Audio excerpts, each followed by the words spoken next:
Hello friends, நம்ம இன்றைக்கி இதை பற்றி பார்க்க போகிறோம். மல்லி வரப்போகிற எபிசோடில் என்ன இன்ட்ரெஸ்டிங்கான சுவாரஸ்யமான விஷயம் நடக்க போந்தாங்க பார்க்க போகிறோம். வாங்க வீடியோக்குள்ளே போயிடலாம்.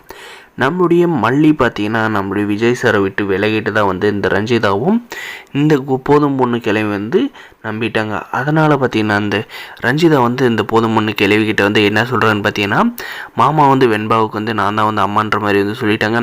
இந்த வெண்பா இந்த மல்லியோட கழுத்தில் இந்த தாலியை வந்து வாங்கிட்டு வந்துடுறாங்க. இதுக்கு மேலே நமக்கு எந்த ஒரு பிரச்சனையும் இல்லை. நீ போயிட்டு விஜய் மாமா கையில் வந்து எனக்கும் அவருக்கு வந்து கல்யாண பேச்சு வந்து ஏதாவது வந்து எடுத்து விடு, அதுக்கு வந்து அவர் என்ன சொல்கிறாருன்றதை வந்து பார்க்கலாம் அப்படின்ற மாதிரி பார்த்தீங்கன்னா, நம்ம போதும் பொண்ணு கிளவியை வந்து போயிட்டு ரஞ்சிதாவை வந்து கல்யாணம் பண்ணிக்கிற விஷயத்தில் வந்து என்ன முடிவு எடுத்திருக்கு அப்படின்ற மாதிரி பார்த்தீங்கன்னா, இந்த போதும் பொண்ணு கிளவி போயிட்டு நம்ம விஜய்கிட்ட வந்து கேட்குறாங்க. இதெல்லாம் பார்த்தீங்கன்னா இந்த ரஞ்சிதா வந்து மறைஞ்சி நின்று வந்து கேட்டுகிட்டு இருக்காங்க. கேட்டுகிட்டு இதில் தான் பார்த்தீங்கன்னா நம்மளோட விஜய் சார் வந்து என்ன சொல்கிறாங்கன்னா, இன்னும் அதை பற்றி நான் யோசிக்கலை. இதை பற்றி நான் வந்து வெண்பா கையில் வந்து பேசிட்டு தான் நான் எந்த ஒரு முடிவு எடுக்க முடியும். அதை கூட வந்து நான் பேசாத வந்து எந்த ஒரு முடிவும் என்னால் வந்து எடுக்கவும் வந்து முடியாது. அதுமாரி எடுத்துனானா அவள் வந்து என் மேலே வந்து கோச்சிவா அப்படின்ற மாதிரி வந்து சொல்கிறாங்க. அவள் சின்ன குழந்தை, அவளுக்கு என்ன வந்து தெரிய போகுது விஜய் அப்படின்ற மாதிரி இந்த கிளவி சொன்னது பார்த்திங்கன்னா, அவள் சின்ன பொண்ணாக இருந்தாலும் எனக்கு வந்து இப்போ வந்து வாழ்க்கை துணை தேவையில்லை, அவளுக்கு தான் வந்து ஒரு அம்மா தேவை. அதனால தான் வந்து நான் இந்த வந்து அவகிட்ட வந்து கேட்டு முடியெடுக்கிறோம் அப்படின்ற மாதிரி வந்து சொல்கிறாங்க. அதுக்கப்புறம் பார்த்தீங்கன்னா நம்முடைய 3 கிளவி வந்து எந்த மாதிரி வந்து யோசிக்கிறான்னு பார்த்தீங்கன்னா, ஒரு வேளை வந்து மல்லியை வந்து இன்னும் வந்து விஜய் வந்து நினச்சிட்டு தான் இருக்கானோ. இவங்க 2 பேருக்குள்ளே வந்து ஓன ட்ராக் வந்து நமக்கு வந்து தெரியும். ஆனால் அது வந்து சொன்னால் யாரும் வந்து நம்ப மாட்டாங்க. எனக்கு என்னமோ வந்து இந்த கல்யாணத்துக்கு வந்து விஜய் வந்து சம்மதிக்க மாட்டான்னா, அந்த டவுட் வந்து அதை தான் இருக்கும் அப்படின்ற மாதிரி வந்து டவுட் படுறாங்க.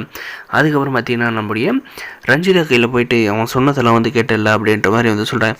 எல்லாமே வந்து நல்லதாக நடக்கும்னு நான் வந்து நினச்சேன். ஆனால் வந்து இப்படி வந்து விஜய் மாமா வந்து சொல்லுவார் நான் கொஞ்சம் கூட வந்து எதிர்பார்க்கல. எப்படியாவது வந்து கூடிய சீக்கிரம் வந்து அந்த வெண்பாவோட மனசில் வந்து நான் வந்து இடம் பிடிக்கணும்.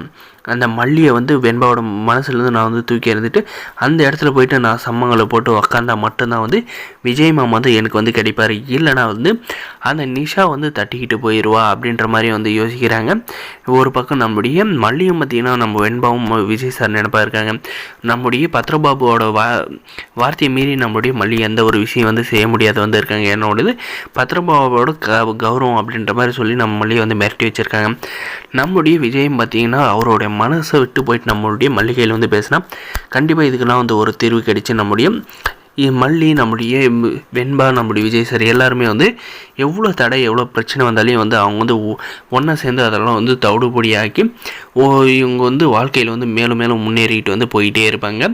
இந்த மாதிரி வந்து தாங்க நடந்தால் நல்லா இருக்குன்னு நினைக்கிறேங்க. இந்த வீடியோக்கு லைக் பண்ணி மறக்காத நம்ம சேனல் வந்து சப்ஸ்கிரைப் பண்ணி பெல் ஐக்கனை கிளிக் பண்ணி வச்சுங்க. தேங்க்ஸ் ஃபார் வாட்சிங்.